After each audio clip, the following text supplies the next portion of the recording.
Baiklah, selanjutnya ke subtopik bab 4 dan bab 5. Yang pertama, deskripsi data hasil penelitian dengan contoh penelitian eksperimen deskriptif. Penelitian eksperimen adalah merupakan metode sistematis guna membangun hubungan yang mengandung fenomena sebab akibat. Penelitian eksperimen merupakan metode inti dari model penelitian yang menggunakan pendekatan kuantitatif.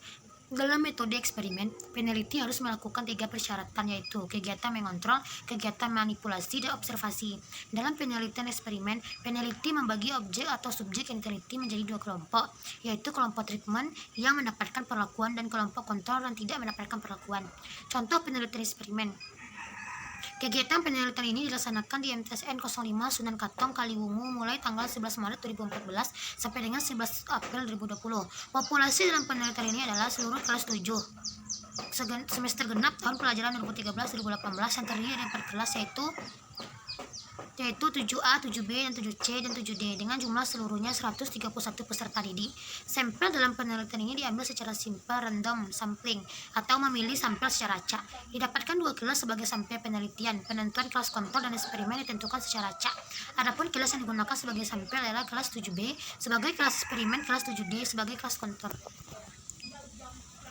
Selanjutnya, penelitian deskriptif. Penelitian deskriptif adalah salah satu jenis penelitian tujuannya untuk menyajikan gambaran lengkap mengenai setting sosial atau dimaksudkan untuk eksplorasi dan klarifikasi mengenai suatu fenomena atau kenyataan sosial dengan jalan mendeskripsikan sejumlah variabel yang berkenaan dengan masalah dan unit yang diteliti antara fenomena yang diuji.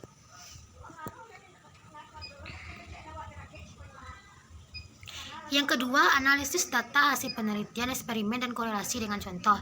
Analisis data eksperimen 1. Uji normalitas. Dalam penelitian ini, analisis data dilakukan dengan cara menghitung gain atau selisih antara skor pretest dan post-test. Skor gain ini kemudian dianalisis normalitasnya. Uji normalitas sangat penting untuk diketahui. Hal ini berkaitan dengan ketepatan pemilihan uji statistik. Dalam penelitian ini, pengujian dilakukan dan dibantu oleh program pengolahan data SPSS versi 20 untuk menguji normalitas melalui uji normalitas one sample kolomography Smirnov. Yang kedua, uji hipotesis. Menguji hipotesis pada setiap aspek kognitif dengan menggunakan uji T, satu kelompok paired sampel T-test dengan syarat bahwa data yang digunakan berdistribusi normal. Korelasi. Korelasi merupakan salah satu teknik analisis dalam statistik yang digunakan untuk mencari hubungan antara dua variabel yang bersifat kuantitatif. 1. Uji normalitas data. Uji normalitas digunakan untuk mengetahui dan menentukan teknik statistik apa yang digunakan selanjutnya. Apakah data berdistribusi normal atau tidak. Apabila penyebaran datanya normal, maka akan digunakan statistik parametrik. Sedangkan penyebaran tidak normal, maka akan digunakan teknik statistik non parametrik. Yang kedua, analisis korelasi. Analisis korelasi dengan menggunakan uji koefisien korelasi dimaksud dengan mengetahui derajat hubungan antara variabel X, tingkat kecakapan, kompetensi IT dosen dan mahasiswa dengan variabel Y, mencari koefisien korelasi antara variabel X dengan variabel Y dengan menggunakan rumus korelasi produk moments. Yang ketiga, uji signifikasi. Menguji tingkat signifikasi korelasi antara variabel X dengan variabel Y setelah harga R diperoleh. Yang ketiga, menguraikan pembahasan penelitian. Pembahasan hasil penelitian digunakan untuk mengemukakan analisis dan ulasan terhadap hasil penelitian yang diarahkan untuk mendapatkan kesimpulan guna memenuhi tujuan penelitian. Pembahasan hasil penelitian eksperimen. Sebelum penelitian dilakukan, perlu diketahui bahwa kemampuan awal peserta didik dari kedua sampel agar kedua sampel tersebut seimbang. Berdasarkan perhitungan uji normalitas dan uji homogenitas, pada data nilai awal dari kedua kelas adalah berdistribusi normal dan homogen. Hal ini dapat dikatakan bahwa kondisi kemampuan awal peserta didik sebelum diterapkan dengan model pembelajaran group investigation dan model pembelajaran jigsaw memiliki kemampuan setara atau sama. Selanjutnya, pembahasan hasil penelitian eksperimen. Setelah penelitian dilakukan, maka akan dilakukan pengujian hipotesis data prestasi belajar IPA kelas eksperimen 1 dan kelas eksperimen 2. Berdasarkan perhitungan uji normalitas dan uji homogenitas pada prestasi belajar IPA dari kelas eksperimen setelah diberi perlakuan berbeda adalah berdistribusi normal dan homogen, sehingga dapat dilanjutkan uji perbedaan dua rata prestasi belajar kelas eksperimen. Peneliti harus menyiapkan instrumen yang akan diwujudkan kepada kedua kelas tersebut. Setelah soal uji validas, reliabilitas, taraf kesukaran soal dan daya beda diberikan kepada peserta didik kelas eksperimen 1 dan kelas eksperimen 2 untuk mendapatkan nilai foto satu hasil akhir. Dilakukan analisis uji perbedaan rata-rata dengan menggunakan uji T. Hasil tes yang akhir yang telah dilakukan diperoleh rata prestasi belajar kelompok eksperimen 1 model pembelajaran grup investigation adalah 82,250, sedangkan rata hasil penelitian belajar kelompok eksperimen 2 model pembelajaran jigsaw adalah 62,059. Ini adalah contoh dari hasil pembahasan penelitian eksperimen. Selanjutnya, menguraikan keterbatasan penelitian. Keterbatasan penelitian memaparkan hal-hal atau variabel yang sebenarnya tercakup di dalam keluasan lingkup penelitian, tapi karena kesulitan metodologis atau prosedural tertentu sehingga tidak dapat dicakup dalam penelitian yang ada di luar kendali peneliti. Dalam penelitian ada keterbatasan dalam melaksanakan penelitian. Yang pertama itu keterbatasan waktu, yang kedua keterbatasan biaya, yang ketiga keterbatasan tempat dan materi penelitian. Selanjutnya, menjelaskan cara menyusun kesimpulan. Cara menyusun kesimpulan penelitian. Yang pertama, kesimpulan penelitian berisi tentang jawaban untuk pertanyaan yang diajukan pada rumusan masalah penelitian yang biasanya berada pada bab 1. Yang kedua, kesimpulan penelitian berkaitan dengan tujuan penelitian, hipotesis penelitian, dan hasil penelitian. Ketiga, kesimpulan penelitian bukan ringkasan atau intisari dari suatu penelitian, tetapi merupakan kaitan logis dari konsep berpikir deduktif ke arah generalisasi. Yang terakhir, kesimpulan penelitian bukan kesimpulan statistik.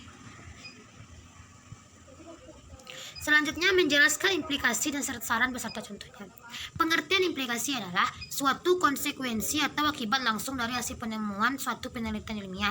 Pengertian lainnya dari implikasi menurut para ahli adalah suatu kesimpulan atau hasil akhir temuan atas suatu penelitian.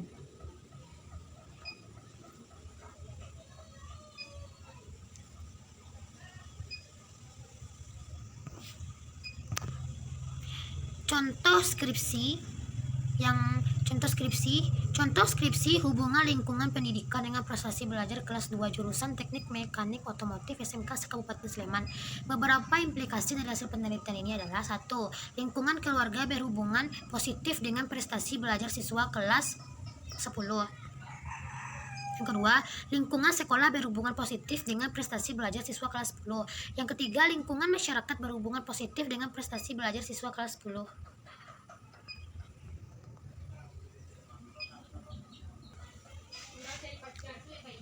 Baiklah, selanjutnya masuk ke topik referensi. Pengertian referensi: suatu informasi yang dapat dijadikan sebagai rujukan atau sumber acuan untuk mempertegas suatu pernyataan yang disampaikan.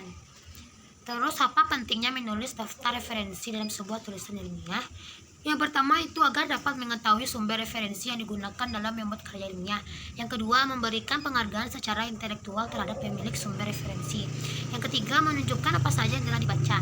Cara menulis daftar pusaka, sumber jurnal atau laporan. Yang pertama itu nama penulis, yang kedua tahun terbit jurnal, yang ketiga judul jurnal, yang keempat nama penerbit, yang kelima mencantumkan informasi tentang volume atau edisi jurnal, yang keenam link URL untuk mengakses jika jurnal bersumber dari jurnal online, yang ketujuh tanggal akses jurnal.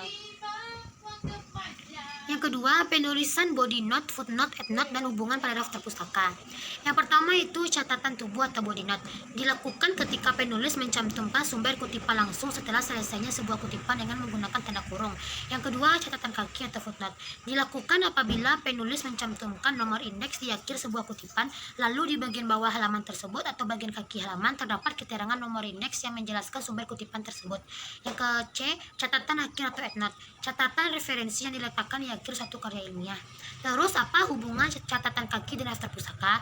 Hubungannya yaitu mempunyai tujuan yang sama, yaitu untuk menunjukkan keterkaitan atau hubungan dari tulisan dengan sumber acuan yang pernah dilihat dan dibaca oleh penulis. Yang ketiga, langkah-langkah menggunakan reference pada Word. Jadi sebelum kita buat referensi di reference to Word, pasti kita harus tahu langkah-langkahnya terlebih dahulu. Yang pertama, menyiapkan tulisan yang mengandung kutipan. Yang kedua, menuju menu reference, lalu klik insert citation, lalu klik add notes. Yang ketiga, mulai pengisi identitas referensi melalui from correct source. Terus kembali ke From Create Source untuk melengkapi identitas reference, menentukan style reference yang dibutuhkan. Di sini tersedia banyak style yaitu Harvard, APA, dan IEE. Meletakkan citation yang sudah kita simpan, lalu mengambil daftar pustaka secara otomatis, klik bibliografi dan klik style penulisan. Terus cara membuat footnote di Word. Yang pertama, silakan buka file Word Anda yang ingin Anda beri reference di footnote. Kemudian silakan Anda pilih paragraf mana yang ingin Anda berikan reference footnote dengan meletakkan kursor pada akhir paragraf yang dipilih. Selanjutnya, pilih tab menu reference dan pilih insert footnote. Setelah Anda klik insert footnote, maka akan muncul catatan kaki yang siap Anda isi dengan referensi yang ingin Anda miliki. Selanjutnya, cara membuat body note di Word. Pertama, silakan buka file Word Anda yang ingin Anda beri referensi di footnote. Kemudian silakan Anda pilih paragraf mana yang ingin Anda berikan referensi body note dengan meletakkan kursor pada akhir paragraf yang dipilih. Yang ketiga, selanjutnya pilih tab menu reference, klik insert citation, klik add new source, maka akan muncul halaman box create source. Lalu silakan Anda isi referensi yang Anda memiliki sesuai dengan yang diminta pada setiap kolom. Setelah Anda isi semua, selanjutnya klik OK. Maka akan muncul body note atau catatan tubuh seperti pada gambar. Jika Anda ingin menambah halaman referensi pada body note, silakan klik pada body note tersebut hingga keluar simbol drop down list. Terus klik simbol drop down list tersebut, lalu pilih edit citation, lalu isi halaman referensi yang ingin ditambahkan body note. Maka Anda sudah berhasil membuat body note atau catatan di Word. Yang keempat, panduan ringkas membuat penelusuran referensi dari Google Cendekia dan sumber lainnya. Cara cepat membuat daftar pustaka dengan bantuan Google Scholar, yaitu masuk pada halaman atau klik pada link berikut ini, https://scholar.google.co.id. Selanjutnya, kamu bisa mengetikkan referensi apa yang sedang kamu cari. Akan banyak muncul hasil yang relevan dengan apa yang kamu cari. Kamu diminta untuk memilih sesuai kebutuhan. Klik 2 kali pada link yang kamu inginkan. Apabila kamu merasa bahwa referensi yang kamu cari ada pada materi tersebut, maka cukup klik kiri 1 kali pada menu sheet untuk menampilkan daftar pustaka. Lalu pilih referensi dengan standar apa, karena standar ini merupakan yang paling banyak dipakai dalam penulisan ilmiah. Blok keseluruhan referensi dan klik kanan copy lalu paste. Yang kelima, panduan ringkas membuat referensi dengan aplikasi Mendeley. Yang pertama itu install aplikasi Mendeley. Yang kedua, buka aplikasi Mendeley, masukkan referensi, terus hubungkan Mendeley dengan Microsoft Word, buka dokumen telah dibuat dengan meletakkan daftar pustaka. Jika sudah selesai mengutip kalimat dalam jurnal, klik reference, pilih insert citation, pilih go to Mendeley dan klik jurnal atau reference dan klik sheet. Apabila ada jurnal yang kurang memiliki keterangan seperti tahun, publish, penulis, dan lain-lain, maka dapat diedit dengan cara klik reference, klik insert citation, dan klik go to Mendeley. Klik jurnal referensinya, lihat kolom di sisi kanan jurnal, masukkan keterangan yang kurang atau klik clip. Jika ingin mengutip kalimat dari sebuah buku, maka referensi bisa ditambahkan. Caranya, klik reference, klik insert citation, klik go to Mendeley, klik add file V3 manual, masukkan keterangan buku, klik save dan klik create. Membuat daftar pustaka otomatis, klik referensi, klik insert bibliografi. Metode penulisan citasi, klik reference, klik style, klik pilih jenis penulisan citasi dan klik done. Karena panduan ringkas membuat referensi dengan aplikasi Zotero. Download dan install aplikasi Zotero. Setelah itu buka aplikasi Zotero, lalu tambahkan sumber referensi dengan cara klik new item, pilih salah satu jenis referensi, misalnya book. Setelah pilih buku, lalu masukkan data sesuai buku referensi, mulai dari judul buku, penulis, tahun terbit, kota terbit, hingga penerbit. Setelah selesai, klik enter. Yang selanjutnya, pilih file dokumen dan buka file yang akan diberikan daftar isi, lalu pilih Zotero dan klik add atau edit bibliografi untuk menambahkan daftar pustaka. Selanjutnya, setelah itu muncul tampilan seperti itu, lalu pilih citation style sesuai kebutuhan. Anda dapat memilih citation style atau model bentuk daftar pustaka yang telah tersedia. Selanjutnya akan muncul tampilan daftar pustaka seperti itu secara otomatis.